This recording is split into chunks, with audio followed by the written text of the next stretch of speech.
minimized it. Call to order the Avon Town Council meeting for July 27th, 2023. Please rise and join me for the Pledge of Allegiance. Pledge allegiance to the flag of the United States of America and to the republic for which it stands, one nation, under God, indivisible, with liberty and justice for all. Thank you, everybody. Kathy, would you mind taking a roll call, please? Greg Zuzen. Present. Dawn Loudon. Present. Robert Pope. Present. Tim Roberts. Present. Steve Eisenbarth. Present. Thank you. First item on the agenda is our consent agenda, which includes the check register for today, approval of minutes from our last meeting on July 13th. Any discussion, questions from anyone? I'll make a motion that we accept them as presented. I'll second. We have a first and a second. Kathy, would you take a roll call vote, please? Robert Pope. 4. Greg Zuzen. 4. Dawn Loudon. 4. Steve Eisenbarth. 4. Tim Roberts. 4. Next item on the agenda is the first of 2 public comment opportunities. Please come forward to the microphone, state your name and address, and limit your time to 3 minutes. Wide open house here. Close that section of public comment, move on to council comment. We'll start with you, Ms. Loudon. Nothing to report. Thank you, Mr. Roberts. Nothing new to report this week. Alrighty, moving right along. Mr. Zuzen. I attended the RDC meeting on the 17th, also was part of the Plan Commission meeting on the 23rd. The only item on the agenda was the township was looking for approval for a maintenance facility and requested 2 waivers, and that was continued. The waivers, one was for removing all architectural requirements for the industrial building, and then the other one was removing all waivers relating to landscaping. We thought it would be best if they would continue. That's all I have. Mr. Eisenbarth. Well, Tim and I both went to the graduation with the Citizens Academy, and it was great. It was just very fun. Sean's in the audience. We really appreciate your staff and everything they did, and it was just great. And then Angel also did an excellent job of putting together a presentation that was just fun. And so it just, social media, it came across really well. Tuesday, I attended the Hendricks County Recycling District. One thing that impacts us here in Avon, we had 890 participants of our recycling that came to that facility that met at, I always get Hickory and it's Hickory School, I think, the one where we had it. So that was good and that everything went well. I'll just mention that because of Waste Management having a very strict policy about curbside pickup, there's things that you're noticing in the community in that you're not seeing any more of the paper carriers, the paper ones that are at the library and different things. There's a cost now to do that. So therefore, a lot of the nonprofits and things are not doing that. So puts a burden on the citizens to go out and go to recycling places, but it's well worth it, and just appreciate people that can do that. So that's all I have. Thanks, Steve. He's not here, but just a big thank you to Deputy Chief Margison. He did a fantastic job on the grant application for AEDs for all of our officers' cars. So right now they're just in our sergeants' vehicles. They're our shift supervisors. Am I using that correct? Those are the only ones that have those devices in their cars currently. This grant is going to allow us to put them essentially in every one of our vehicles, and Nice. That was just great job to Dave. Wanted to give a big shout out to him. And then last, welcome back to school, Avon. That's it for me. Moving on, next item on the agenda, Resolution 2023-07, approving an interlocal agreement with the City of Indianapolis. I assume you're speaking to this one, right? I'm going to speak to it if the microphone stops Let you. crumbling. So the Raceway, as you guys know, we're building a roundabout at Raceway Road and County Road 100 North. The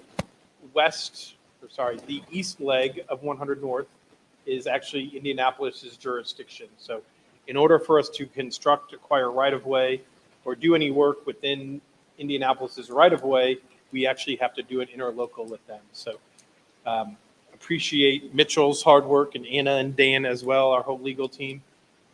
Getting Indianapolis to pass a resolution like this is like moving a mountain. So I can't believe it actually got done this fast. So Indianapolis, as you can see, has already approved it. We do need to sign the actual interlocal itself, but you guys are required to pass a reciprocal resolution agreeing to the interlocal. And so that's here on your agenda tonight.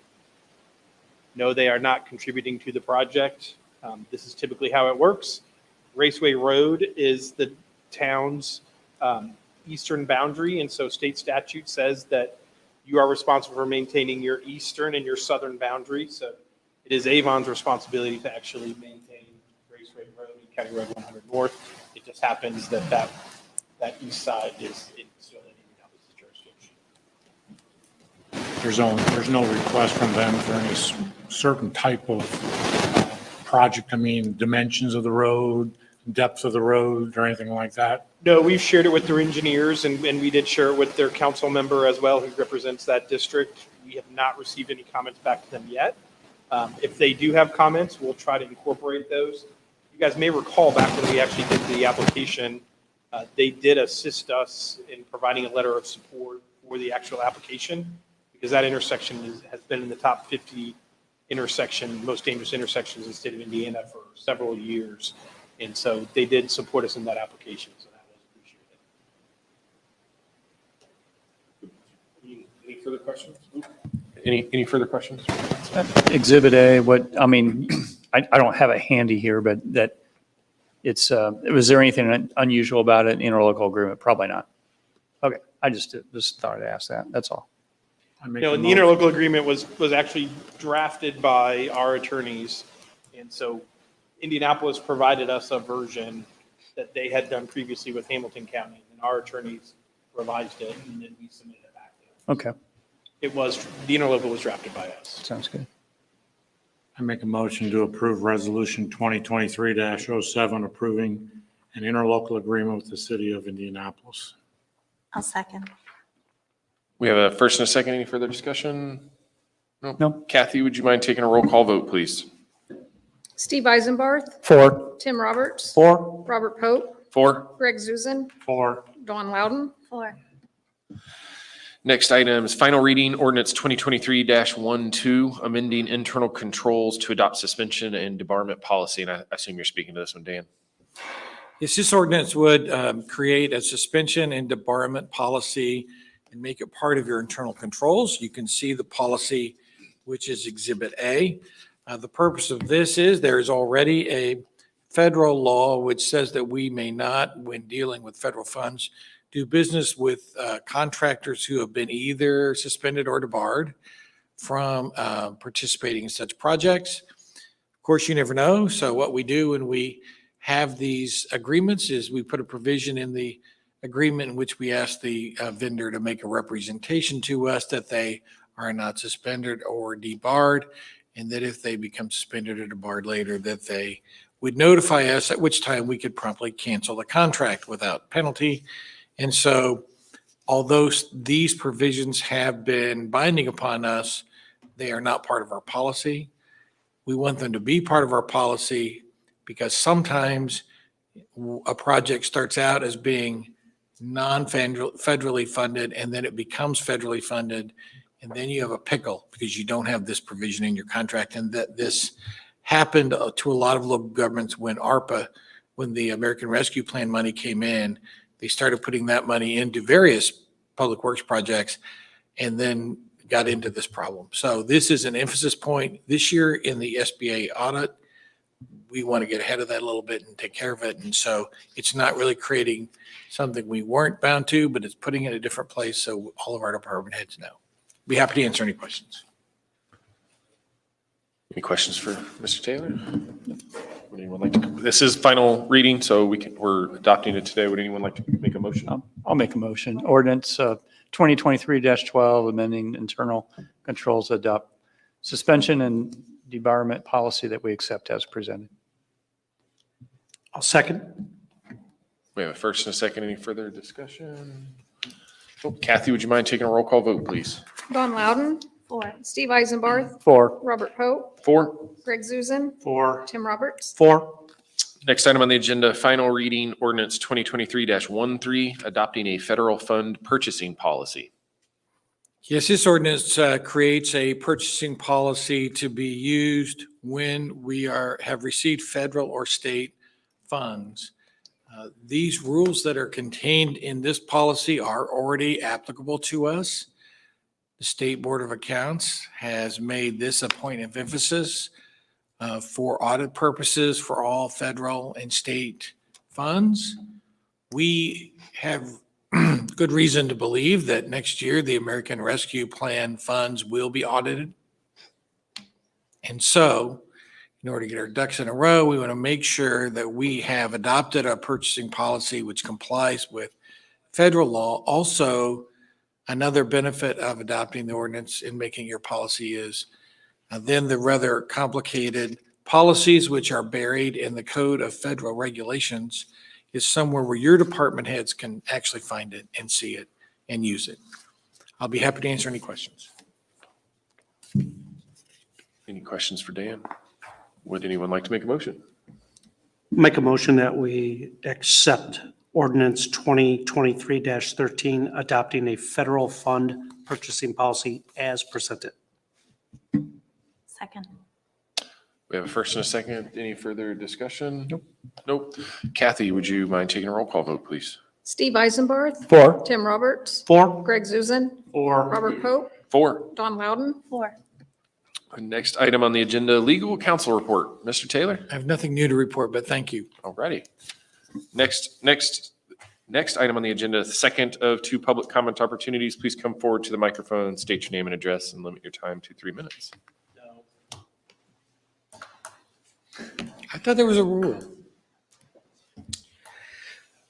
Jared Wade, Communications Director for the Town of Avon. I just want to take a quick moment and remind everybody that this upcoming Tuesday is National Night Out, and this is a fantastic event that a lot of the staff here are going to be attending. I know some of the council members will be there as well. This is a completely free event. There are hot dogs and corn dogs and funnel cakes and lots of prizes to be given away. And the police department, headed up by Brian Nugent and Sean, who's sitting back there, have been working diligently on this for many, many months. It's a lot of fun. If you've never been to it before, I would encourage you to do so. They have moved the location. It used to be in the Lowe's parking lot right off of 36. It's now going to be at Avon High School from 5 until 9. 5 until 6 is a sensory time. So families that might have some special sensory needs, that's a great time. Crowds are going to be a little bit lower. Volume and music is going to be a little bit quieter as well. And then the remainder of the evening is packed with lots of fun and excitement. And you get to meet officers and firefighters and politicians and town managers. And Dan, are you going to be there? I hope to.